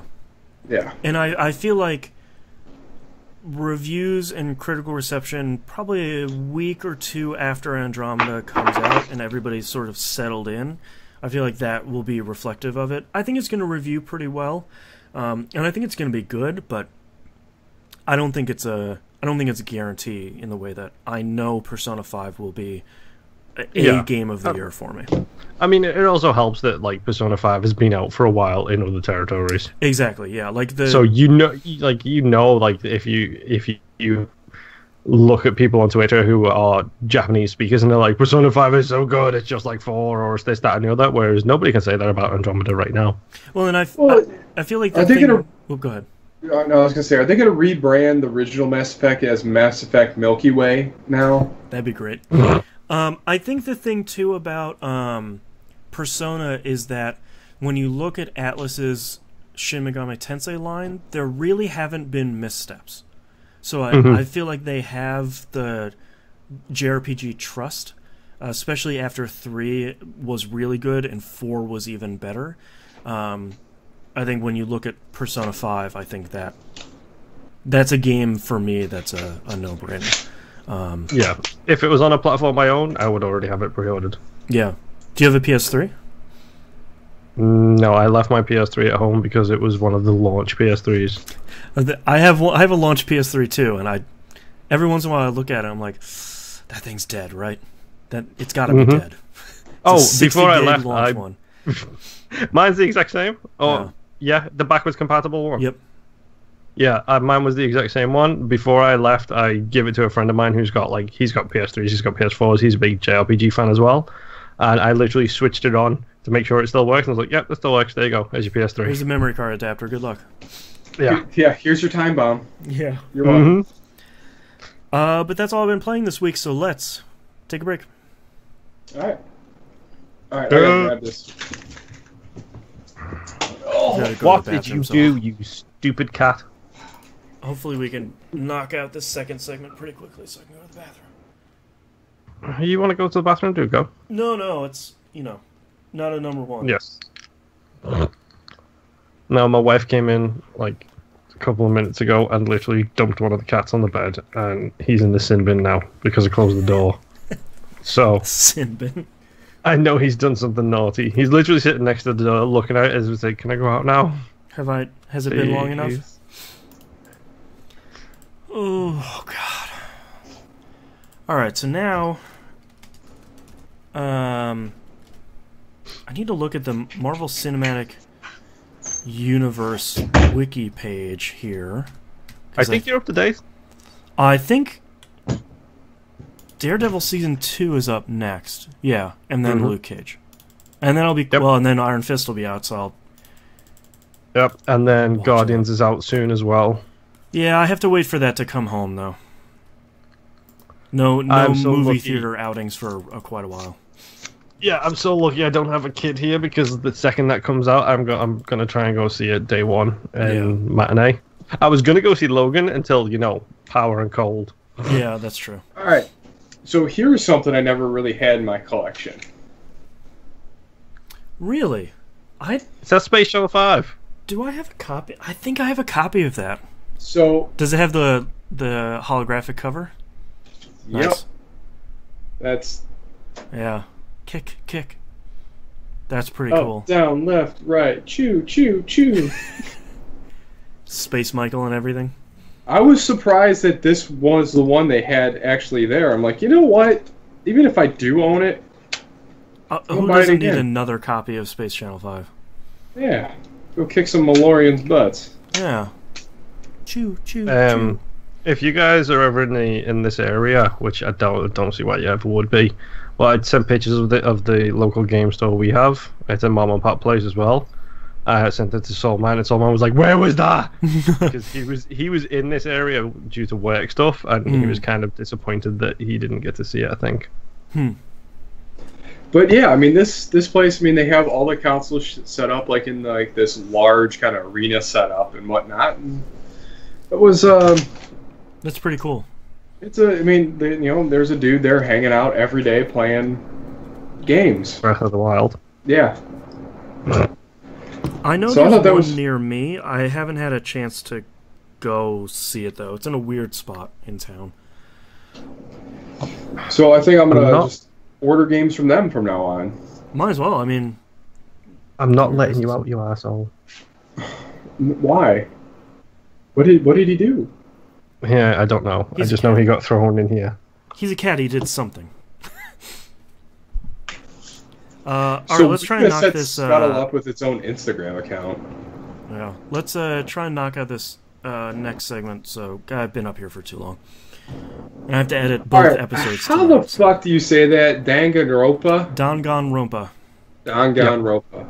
Allegedly. I really need to play these games. Okay. Someday. All right, ready? Ready. All right, ready in 3, 2, 1. Welcome back, everybody. We got releases this week for February. Nope. This week for March 13th, 2017. Danganronpa 1 and 2 Reload for the PlayStation 4. The first two came out on Vita originally. And this is sort of like the Zero Escape series, where they're taking the first two games and porting them over to PS4. So if you miss them the first time around, they're supposed to be really, really good. It's sort of like Zero Escape plus Phoenix Wright. Wow. With a bear that's trying to kill everyone. Those bears. Yeah. Shifty eyes. Yeah. Make sure you get your concealed carry. Star Trek Crew for the Vive, Rift, and PlayStation VR. This sounds very interesting. I would really like this to be good. I am not gonna hold my breath. Neither am I, but that sounds like a very plausible VR game. Mm-hmm. Like, I would love to run around the bridge of the Enterprise or any starship and just start pushing buttons and whatnot. Boop, boop, boop, boop, boop. Twist some knobs, pull some levers, have some fun. If anyone gets that reference, you're welcome.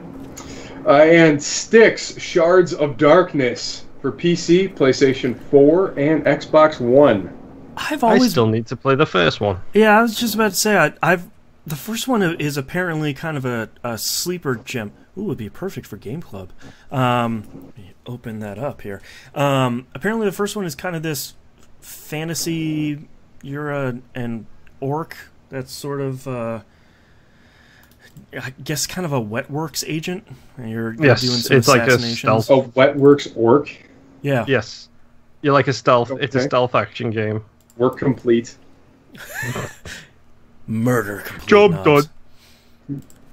done. It's supposed to be really good. It just kind of got overlooked. I think it came out at the wrong time. Sorry, Goblin. All my two says Goblin in chat. Sorry. Oh, it doesn't work. Yeah, it's supposed to be pretty good. So, if you've kept up with your games with gold as well, you should have got it about 6 months ago for free. There you go. All right, let's move on to news stories. Harmonix announces a new game. They're making a music card game remix thing. It's called Drop Mix, and they're working with Hasbro. The idea seems to be you get a play field, and there seems to be about 5 card positions on this thing. And basically you're putting music snippets on this board to remix songs, seemingly with and against another person. Oh, okay. And then there's some sort of integration with an iOS and an Android app that kind of connects to this portal of power, if you will. I feel like that could be kind of cool. I know some people have been pretty dismissive of it, but I think the only bad part is the game plus 60 cards and the board is $100. Comes out in September, and then card packs for like 5 cards are $5. And there's going to be like 300 cards coming out this year. It's a really interesting concept, but MTV already decided they don't want to make video games after working with Harmonix. The other company basically went out of business because of Harmonix. I love Harmonix, don't get me wrong, they make great games. I genuinely do love the stuff they make. But come on, just do something simple, please. Yeah, I wonder if They tried that, it didn't work. Yeah, that's true. They tried it with both, what was it, Rock Band... Well, that Amplitude Go or whatever it was. They did that. Yeah, they had Amplitude. Also, Unplugged. They had the Rock Band on 360. The one that was basically the Unplugged. No, the one that was on. Was that on the one on 360 with the 3-button? It was basically Amplitude think it was. for. Yeah, they had the one for PSP and then one for Vita. Yeah, I feel like this is a really cool idea, and I really want to see it in action. Because it could be pretty neat. But I'm wondering, it's neat to see them partnering with Hasbro, because I feel like Hasbro will be the company to take over the marketing arm, where it's like, we know how to sell board games, here's how we get people to buy this thing. Yeah. And hopefully they will. Where's the next place they're going to fall to? Mattel? Maybe. Wait for someone to write in and be like, well, actually, Mattel is the market leader. Yeah, okay. No, here it comes. It's gonna be RC cars now. Sorry, Boston. It was Blitz. Blitz. Thank you. That was it. Yeah, that was a good idea, but missed the mark a little bit. Next news story: Steam review scores no longer count people who didn't buy the game from Steam. I'm shocked that needs to be a rule. Well, Well, no, I'm shocked that wasn't a rule to begin with. That's what I should preface that by saying. Well, it's a little tough because they're not... I understand why they're doing it. They're trying to say people that have invested the money into it are going to be more invested in their review and give a more favorable review. The problem is this doesn't count people that get stuff from Humble Bundle or people that get gifted games. Like if someone on Steam gave me Project Cars a couple weeks ago, I can't go review that no matter how much I like because I got it as a gift. I don't know what you're laughing about, but I mean, there's got to be some way they can prove you played the game. Like there has to be a threshold, right? I mean, yeah, it's this is the same problem that Amazon faces a lot, where it's like, when Amazon opens up like book or video game reviews, books or video games to be reviewed before they've come out, people go in and be like, "This is gonna be the best thing ever, 5 stars. It comes out in a year." And it's like, well, that helps no one. Similar thing with Steam games. You can understand that somebody was like, "Well, I watched a YouTube video of this and it sucks. 1 star. Don't buy it." It's like, well, you didn't actually buy it or play anything. I do think it would be hard to say, let's find people that have received this as a gift and purchased it, and we'll let them review it. I mean, at some point Valve has to do something because using Steam reviews as a recommendation engine hasn't worked. It really hasn't. Yeah. I mean, to be honest, like the people over at Steam, let's face it, they're all magicians. So write an algorithm where it weights the strength of your review against how many hours you have played. Right.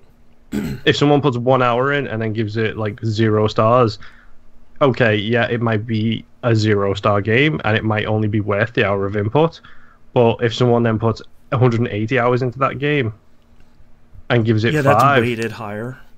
Yeah, I trust the person who put 180 hours in than the dude who put 1 in. I think, to be honest, for me, Steam reviews have always only ever been one thing: comedy. Because then you go in and you see the guy who reviewed The Witcher 5 stars, and his one-line review was Geralt's beard grows in real time, 5 stars. Yeah. Witcher 3 is really good. That's like a Yahoo thread. Like a Yahoo Answers thread. Exactly. Or what was the next gen? The heck was that magazine I used to listen? Edge reviews and their comment threads were just the most vitriol thing I've ever read on the internet. Yeah. I gotta RSS that site again. Is that still around? Oh yeah, totally. Yeah, so that's interesting. I mean, I appreciate that Valve wants to continue to try and help Steam be a better platform, but I know a lot of people are upset, but nothing with Valve is ever set in stone, so, you know, let them know that you're unhappy and somebody might be listening. Yeah, it's always in beta. Yeah. It's like Gmail. If enough people shout down the wind tunnel, eventually you're gonna have a breeze. That's fair. And last news story here, The Division will not have a season pass for year 2. It looks like all the content will be released for free. Good. It needs it. Yeah. I think if there's something that... I feel like the community reception of The Division after that last big patch has gotten a lot better, and each small patch after that has been more favorable. But if you want people to really come back to The Division, or somebody like me who bought it when it was about $4 on Amazon, that will push me to playing it more. And I think to me, The Division has always been Destiny on a smaller scale. When it came out, it was mechanically fantastic, but short and nothing at the end of it. Or nothing worthwhile at the end of it, I should say. Every DLC that they put out for it has been small incremental increases until they did that one big DLC for the underground stuff, which is what I've played of it is fantastic. I haven't even touched it since the new one too. Which changed they've done a fantastic. Game. They've done a fantastic job, like supporting that game and helping it to grow. It just doesn't get the press that Destiny gets because it's not Destiny. Yeah, well, and I feel like the launch of both of those games were rough, and I think Destiny got a pass largely because it was Bungie. I think people were like, Bungie's got it, they'll take care of it. And then, you know, Division was having issues too, and they're like, well, I hope it burns into the ground. It's like, wait, what? Wait a minute. And I think The Division has done a really good job at explaining and expanding its Diablo 3-ness, and I think Destiny hasn't. Destiny has gotten to be more Destiny, for better or for worse. So, good on them, and good on Ubisoft for sticking with Division. They could have just cut it loose at the beginning and said, like, all right, look, we're going to put out a couple small packages for this season pass just so we won't piss off too many people, and then just cut it loose. We're done. Yeah. I will give Ubisoft credit. Like they've got a lot of flack recently, and in some cases, rightly so. Yeah. But they have released 2 or 3 games in the past 2 years that they could have literally just cut off after like a couple of months. But they continue to support it and continue to try and make it things that people want to play. I feel like Assassin's Creed Unity was a real turning point for them. Like Unity came out and it died on the vine. And I think looking back, it seems like internally that studio, though all of those studios were just like, look, can't do this again.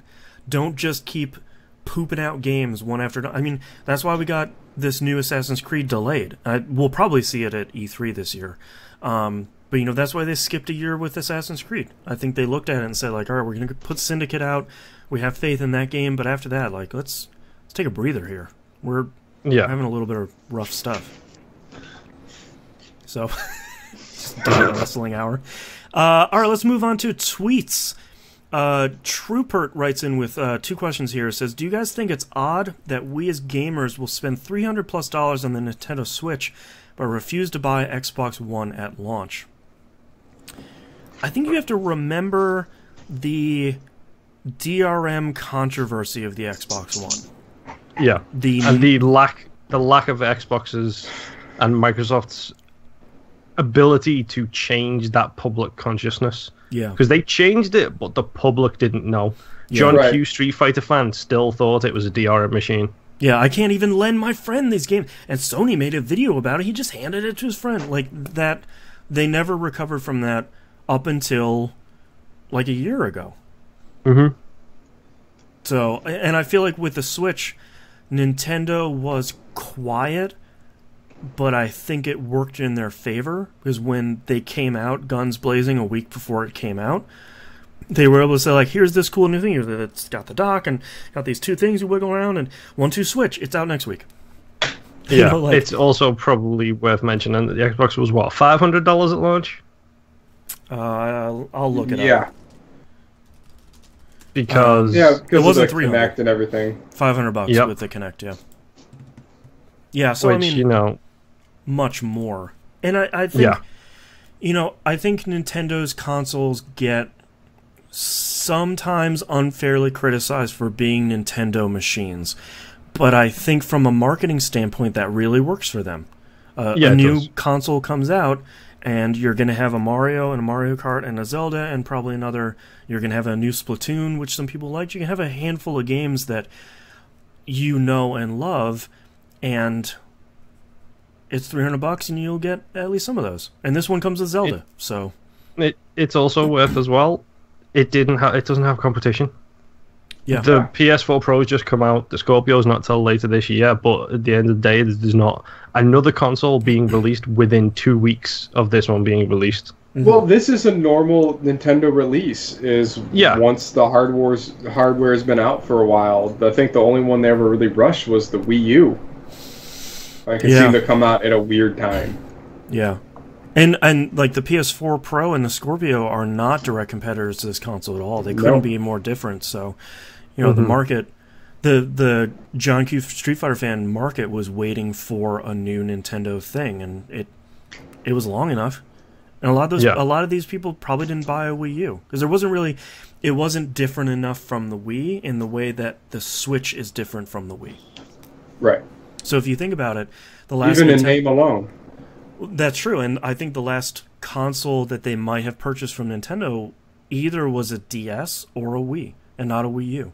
So it's been 5 years since the Wii? 6? It's been a while. So a new Nintendo console for $300, yeah, sure. I had fun with the Wii. I haven't had a Nintendo thing for a while. So, yeah, timing was right.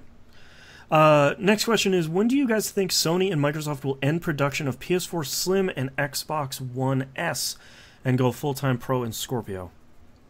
Well, that's not for a few years. I don't think they will for a really long time, if ever. Because I think especially for Sony, they'll keep driving the price of the Slim down and be like, hey man, you don't if you want to save a little bit of money, you don't need this Pro. Don't worry about that. Here's this $100 thing. Yeah, it's $100 and the games are super cheap. You know, like the Slim will always be the cheap PS4, but you don't really lose anything. You only gain stuff by buying a Pro, and I think Microsoft will do the same with Scorpio.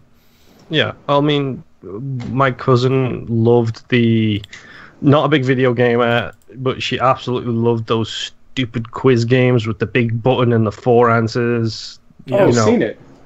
Yeah, that I've seen it in the one for PS3. Yeah, but it wasn't the Scenic games. It was all of the other ones, like the Monster one, and essentially designed for kids. Yeah, but she loved playing them.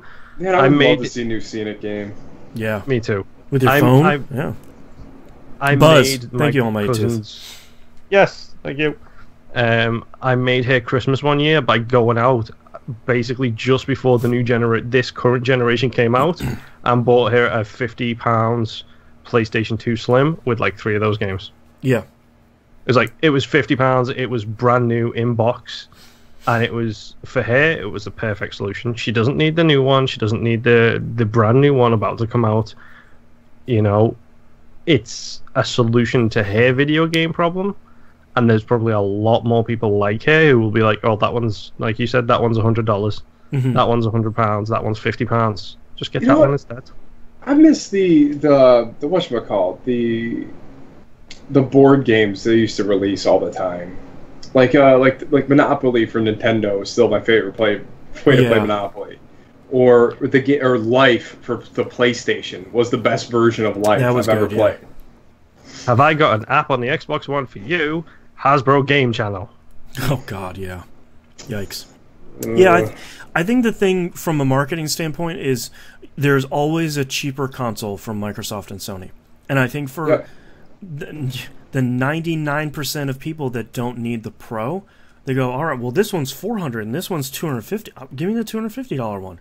I just need to buy this because I want to play, whatever game is popular right now. And I think for both, if you look at, let's say Sony gets rid of the Slim, and they have a $400 Pro, and then Microsoft has a $250 Xbox One and a $500 Xbox One, they'll probably just buy the Xbox One because it's the cheapest. And as long as those two consoles have near price parity, then the marketing works out. Yeah. So let's move on to emails. Ghost Underground writes in with 2 questions. First off, I recently started playing Borderlands 2 with friends. I find it hard to pay attention to the story while we chat. I plan to play the story solo. Do any of you have this issue? Yes. Yes. That is the 100%. issue with Borderlands. And I highly recommend playing through as another character solo. Not only do you get to play as another character, but you get to read all the pop-ups that come up. A lot of that writing is pretty solid. You get to read all the items that you go to pick up. Your friend is over there scooping up a bunch of items, and you don't even get to see what funny stuff is on the writing. The mission descriptions in that as well, like the junk text in the mission descriptors is fantastic. It's really well written, really well thought out. I mean, to be honest, I have that exact problem a lot, where if I'm going to play a certain game, like if the boys are on or wherever and they want me to play Gears, or they just want to get in a party and chat, there's certain games I will not play while I'm in a party with them because I know it's a game I want to experience. Yeah. And I know I won't be able to with the amount of chaos that goes down when we're all in a party together. Yeah. Well, I don't know what you're talking about. Everyone's very, it's very silent, it's very respectful. Yeah, and I think all the classes in Borderlands 2 are good. So play with other characters. Yes. Borderlands 2 is just great. Plus, you get those stupid tokens that make your secondary characters so much stronger. Yeah, when you start off and you have the badass tokens, at the beginning, you have 50 of them. You're just all right, well, strength and health and regen and... Man. Oh, 50, please. I think the last time when he fired up the Handsome Collection, I think it was 10,000 of those things to use. Oh, yeah, it's fun where you're just I'm going to pick the first one because I got to keep hitting X. Just keep hitting A. Yeah. The second question is for Knobs specifically. I'm going to weigh in on this one too.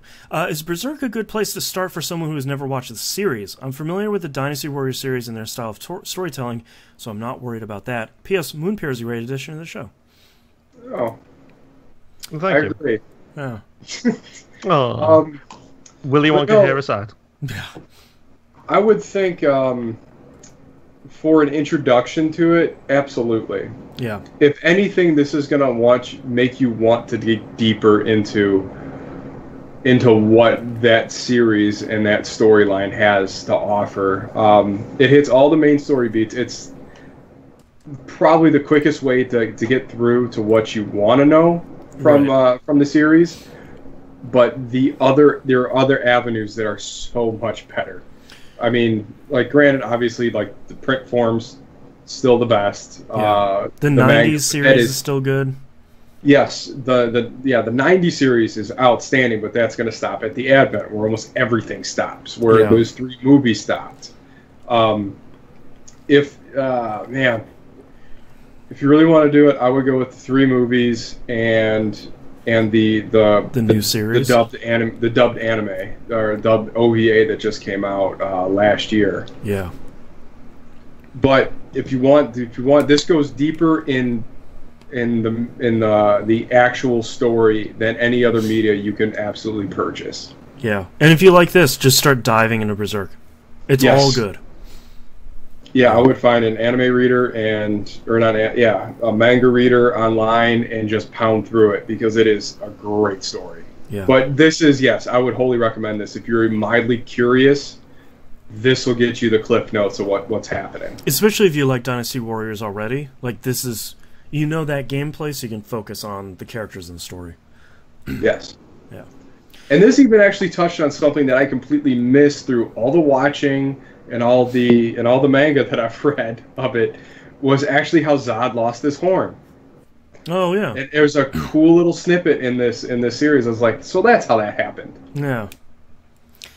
All right, next email from Jimbo Jangles here. My questions this week: what is the worst game you've beaten? And second, what is the best game you've never finished? My worst is Super Pitfall on the NES. If you have no idea how bad this game is, YouTube the Angry Video Game Nerd Super Pitfall episode. And the best game I never finished is MGS5. I'm 80 hours in and love the game, but I bought it on launch day and I'm not even close to finishing.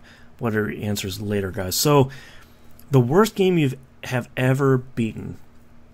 I've got an answer for this one. Okay. I'd be damned if I can remember the name of it.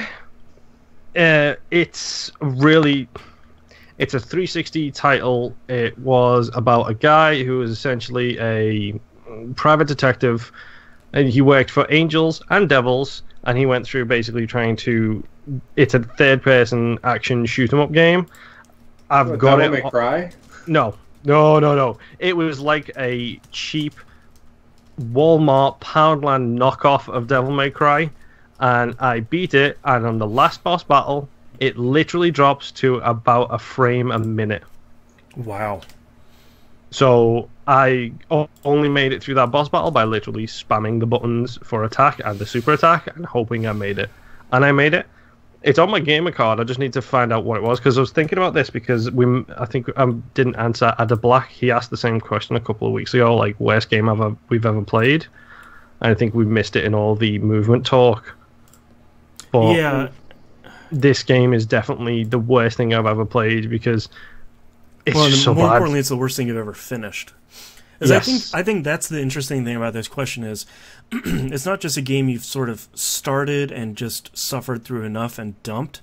It's you saw it to the end. Yeah, I mean, it's nothing special for me. I will play hot garbage. If it's got an end, I will try and get everything that's in there. I'd say Viking Battle for Asgard for the 360. Man, I didn't even finish that. I'm trying to think. I know I finished GTA 4, but I feel like that's not as bad as this question is looking for. No. I think it's looking for just one of those hot piles. Man. Oh, man. I got to dig into my archive over here to see what... Yeah, I'd have to start looking and seeing... I mean, I played a bunch of stuff back in the day on Genesis and Super NES, because that's all we had. Pac-Man and the Ghostly Adventures is another terrible game I've beat. Oh boy, that's rough. Yeah. I'm trying to look here through my collection and see if I have anything good from like anything back in the day, and it's sort of tough because I usually, if I'm really not having that much fun with a game, I'll typically just dump it.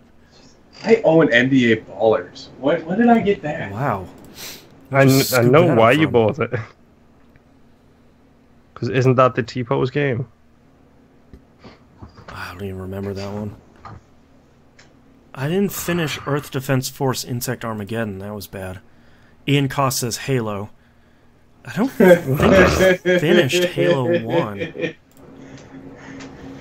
Oh, I still gotta finish that. What, I'm through 2. I think I just started 3. What, a month ago or something? Something like that, yeah. Yeah, something like that. I will kill you, cat. Yeah, I don't know. I'm trying to think. Well, let's go through the other one. What's the best game you never finished? I'm with him. Metal Gear Solid 5. I'm like 100 hours in, and I'm barely halfway through. I got to the quote-unquote credits scene. Right. Which is the first credit scene. I got to that. I've still got God, you chapter got halfway 2. Through? Yes. Just finish it. It dumps you back in the open world at the end. I know. I just need to put it in. I left it here so my wife could play it while I was back in England. And I just never got back to it since then. Battleship is a really terrible 360 game I've finished. Oof. Probably for best game I've never finished, I mean, easily Doom at the moment. Ooh, that's a good one. I'd have to go back a little. Oh, come on, man. I'm going to say really Rygar or Okami. Ooh, yeah, for PS2. Or Okami. Oh, Okami. Okami. I got about an hour into that, and I was like, this seems really good. Whoops. I'll come back to it. Yep. The name of my game, by the way, is Infernal Hell's Vengeance. I remember that game. Oh, Infernal. I finished that game. What a turd. I finished it on PC. Is a Ryan Reynolds looking dude? Yeah, a little bit. The one where you got to suck up everyone's souls and every body? I don't know about that. That might be the first one. I don't know. This sounds like a sequel. Jeez. I've got to go with Doom for probably my... I haven't finished a lot of games that people like, but I feel like there's a special passion for Doom that when I say I haven't finished it, it's a lot of like, come on, dude. Really? Mm-hmm. Especially considering how much you like Doom. I do. I like Doom a lot. Yeah. That's all I can think of. Knobs, do you have anything that goes unfinished? Recently? Yeah. I feel like you haven't been not finishing stuff lately. It's been a while. So usually if I get into something, it's done. Like, I'm going to finish it. Especially if I enjoy it. Yeah. You know what? I take that back. StarCraft. StarCraft 2? No, yeah, StarCraft 2. What is the last expansion? Into the Void or whatever? Legacy of the Void, yeah. Legacy of the Void. I have done this every StarCraft game. These first two, I cannot get by this last mission. Yeah. I finished the first StarCraft 2, but I never finished the other two.